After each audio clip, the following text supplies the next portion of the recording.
Hello everyone. Today I will be installing my PACBRAKE Airspring kit that I'm going to be installing on the Ram 2500 truck here. I got it to just kind of help reduce the amount of squat that these 3/4 ton trucks have when you put a lot of weight on the hitch in the back or the ball in the back. So right now I've built out the actual individual airbags as the instruction manual suggested. So now what I'm doing is I'm jacking up my truck in the back and starting the process of jacking up each side and using the air jack here to, or the air assisted jack to jack up the frame off of the axle here in the back to put some more room in between here so I can get some space to put the bag. I'm just going to finish removing the wheels.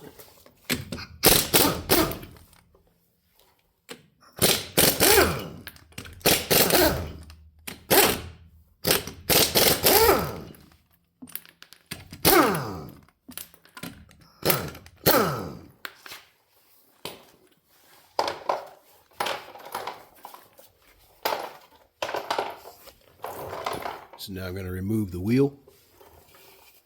Oh, and by the way, I made sure I jacked up, or not jacked up, but I chalked the wheels on the front of the truck because clearly you don't want the truck to start rolling. So I did do that already. Get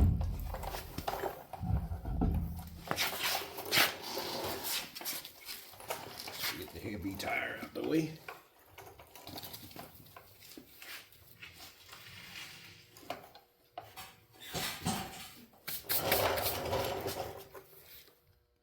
So now that we've got the tire out of the way, now we have to remove this bumper stop, or this stop here, so we can get the spring in here. So I'm going to start there with that. So we'll remove this first. This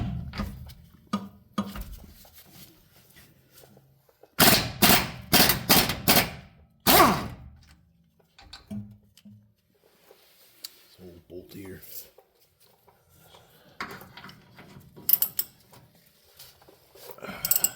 Can't get in here with a socket with the, so rather do it this way.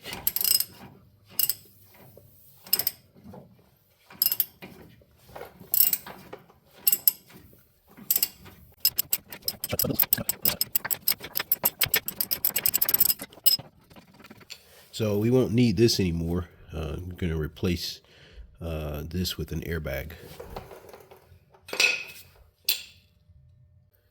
So now I'm going to install the mounting bracket for them.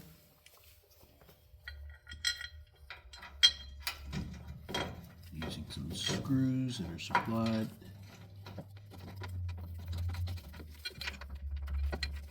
I'm going to use this to put it in.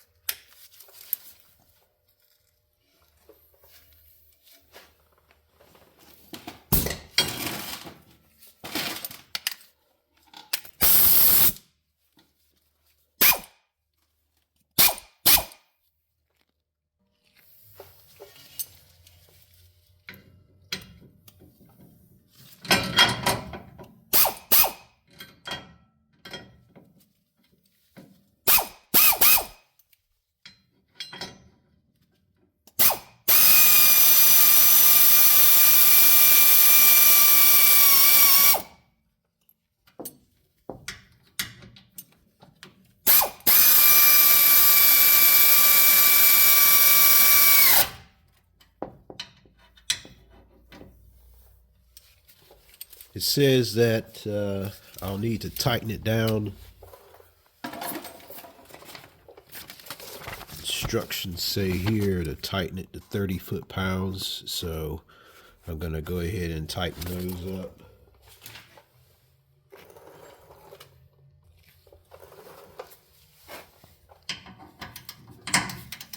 I mean, it seems like a pretty straightforward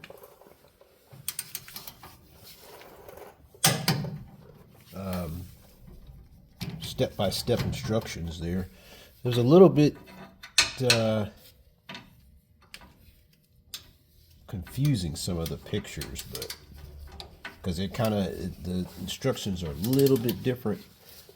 The pictures are a little bit different between the instruction manual, between the 7,500 pound and the regular model. So this is right here, the 7,500 pound area here. So it looks like the instructions are kind of like mixed up a little bit on the pictures, but I kind of was able to figure it out by going to the section here and seeing what it looked like. But other than that, it's pretty straightforward as long as you follow the instructions step by step. So that bracket's in. So now I'm going to install the spring here.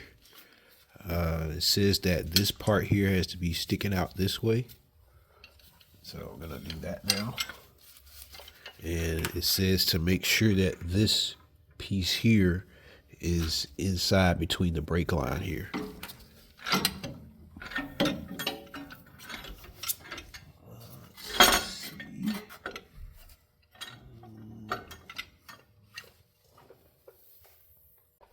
So now I'm going to try to press it into place, but I'm going to remove these bolts that I put in first just so that it can go in here. Well, I don't think you can get them out though, that's the only thing, but you have to at least remove the nuts. Ooh, fell off, I gotta go get that. So I'm trying to push it down so it'll go in. I don't know if it'll work. If it doesn't, I'll have to jack up the frame a little more. See if I can get some room here.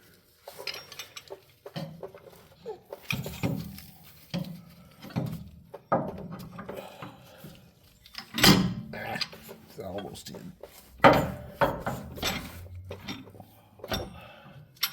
Almost got it in.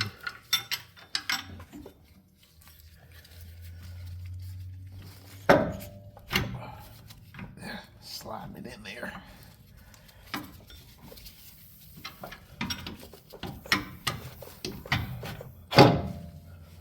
It's almost in there. I'm gonna try to raise up the frame just a little bit. So we'll see what we can do here.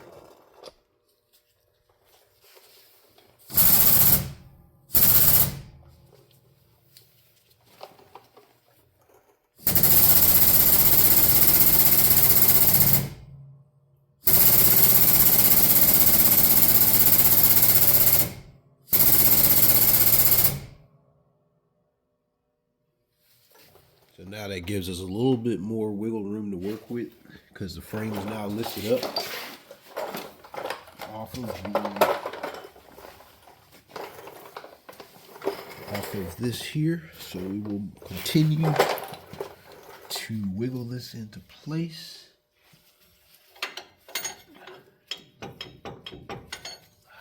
Oh yeah, that's a lot more room. So the main thing is to get this over and this doesn't get damaged.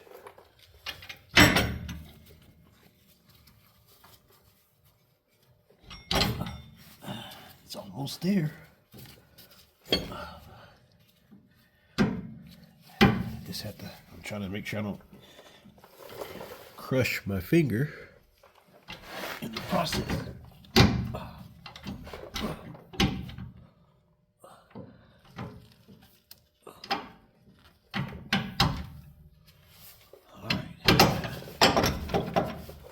There we go.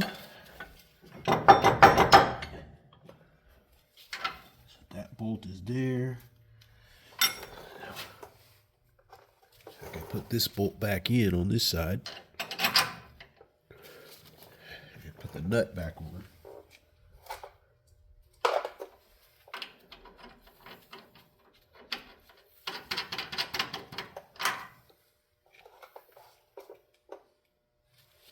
This nut back on.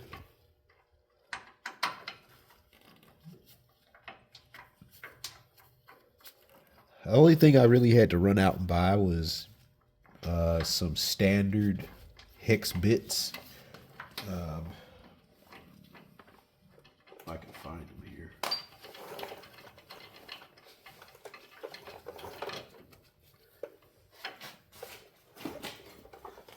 I had to buy some standard hex bits. I had metric, but I never needed standards, so I had to use these.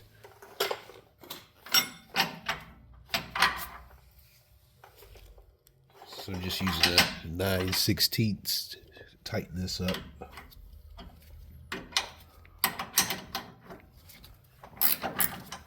That's the nice thing about these ratchet sockets. Ratchet wrenches. It makes it easy for stuff like this.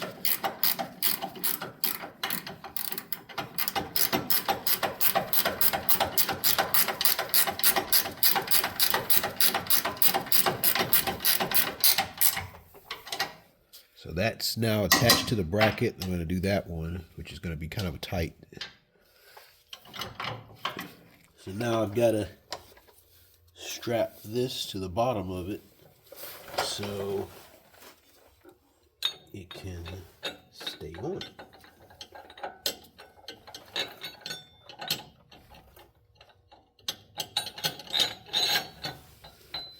Use a washer.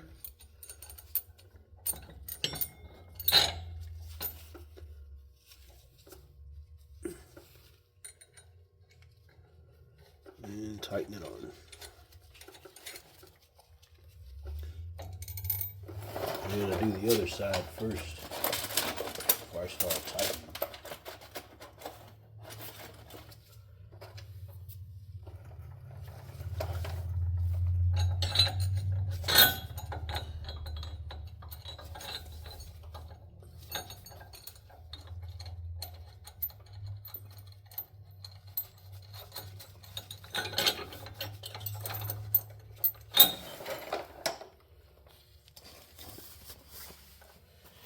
So basically that bolt is going down there and going around the bottom of the axle. Same thing on this side. It's just the bolt's going down and going around on the bottom of the axle. So I'm going to tighten it up. So now I got to run it up.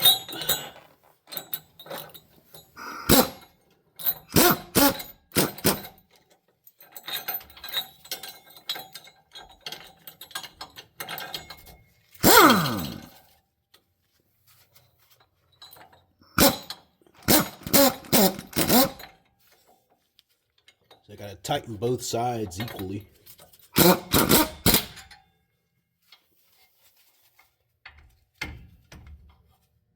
It would take forever to do this by hand, so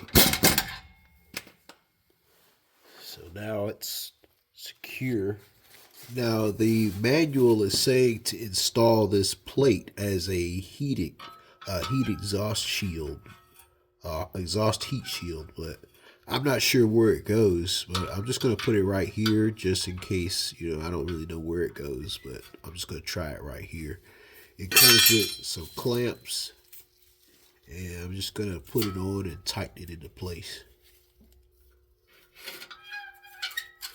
So like I say, I don't know if this is where it goes, but I figure anything is better than nothing, especially if the exhaust does get hot during towing.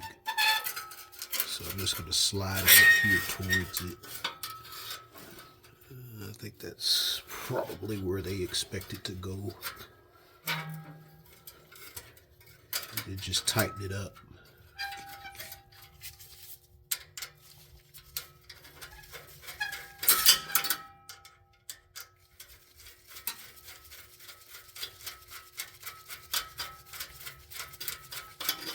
Like I say, it's just some pipe clamps, nothing real fancy.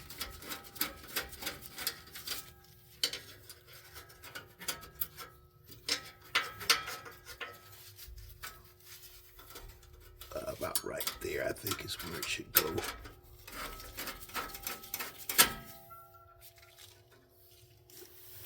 So the next thing is that it comes with hose, air hose. Let me just reposition this a little bit. It comes with air hose with Schrader valves on the end of it, and I guess you have to cut it in half and then run each Schrader valve to each bag. So I'm thinking on the back here where the license plate would be, put 2 holes here and have one Schrader valve go into one bag and one Schrader valve go through the other bag, because there's just plastic back here. So I'm just going to very carefully drill some holes here and then put them in there. That way I don't have to worry about easily getting back here to air up or air down the bags.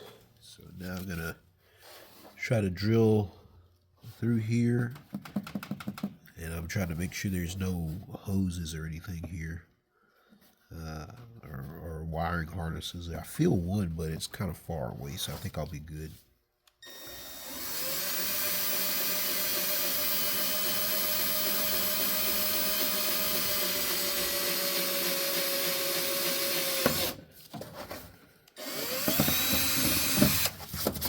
Get a 5/16. You know what? Should I put that there? Maybe I'll put it right here.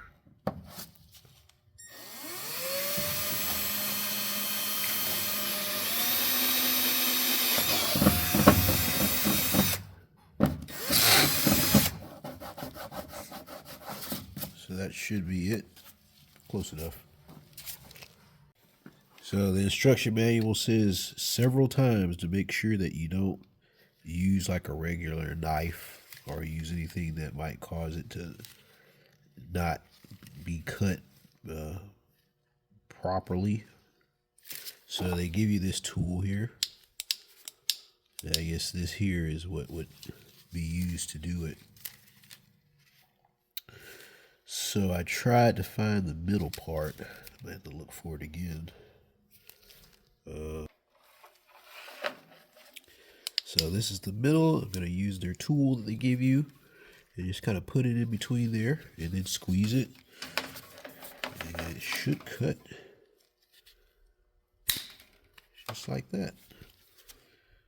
So it looks like it makes a pretty good cut. So now that I've cut it in half, it's pretty stiff hose here. I'm going to have to basically put it through here on the back side. Hopefully I don't have to go where the spare tire is and remove it, but we'll see what happens. I think I'm close enough to where I can do it without removing the spare. Looks like it's coming through. See if I can get it in there. There we go. Perfect. Yeah, it looks like the spare tire is like right there, so it's just above the spare tire. But that's good enough. And I just put their washer back on. And this.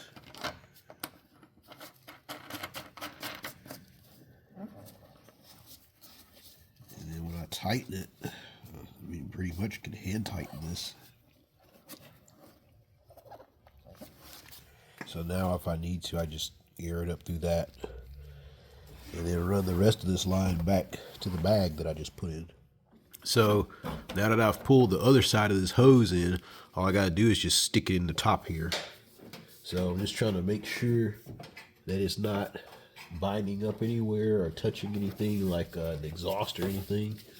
And I can tie the rest of it up later. Like I'll probably tie it up on this frame rail behind the frame. And now I can just stick it in here. They said to wet it. So I did that.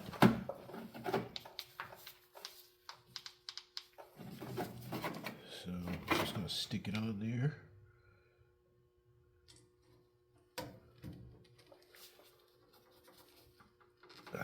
Looks like that's it. And so now all I gotta do is tie this up so it's not coming down anywhere in this area. And should be it for this side. I just put the tire back on and then basically jack up the other side and do the other side. And that's it. So now that I've got the left side installed, I'm going to go ahead and air up just a little bit this particular side that I've got put in, because I got to check for leaks. So now I've inserted my air chuck. Yeah, I'm just gonna, put a little air in it. I'm already at 50 psi. So let's check for leaks. Let's see what we can find. Hopefully we get lucky. We don't have any leaks. So like I said, we just got to check here, make sure there's nothing leaking. So I got a bottle of soapy water, and it looks like I am lucky. I do not see any leaks here. The bag, I don't know. I mean, if there's a leak in the bag, that would be a problem, obviously. So what I'm going to do is let it stay at 50 psi and then see if it comes back down over time. But yeah, so far that connection is good. So now I am done. I'm going to go ahead and put my tire back on and start on the other side. So here you can kind of see the body of the truck move up as I add air pressure.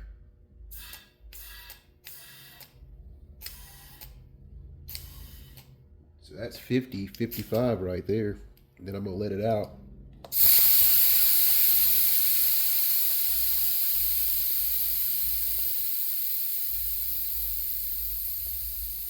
So, it should help with the suspension quite a bit. Now to properly torque our wheels, make sure there's no accidents.